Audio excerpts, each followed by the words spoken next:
Ujumbe wa mwanzo: kila mwanafunzi ana thamani, uwezo na nafasi ya kuleta mabadiliko. Unachokifanya leo, kusoma, kujifunza, kuheshimu wengine na kujenga nidhamu, kinaweza kuamua mtu utakayekuwa kesho. Usisubiri mazingira yakamilike ili uanze. Anza na kile ulichonacho, mahali ulipo na hatua moja kwa wakati.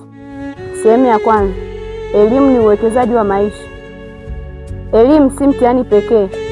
Inakufundisha kufikiri, kutatua matatizo, kuwasiliana na kufanya maamuzi. Usisome kwa ajili ya alama tu. Soma ili kuelewa na kutumia maarifa katika maisha. Jifunze kusoma kwa ratiba, kuuliza unaposhindwa, kuelewa, kufanya mazoezi, kusoma vitabu na kutumia muda wako vizuri.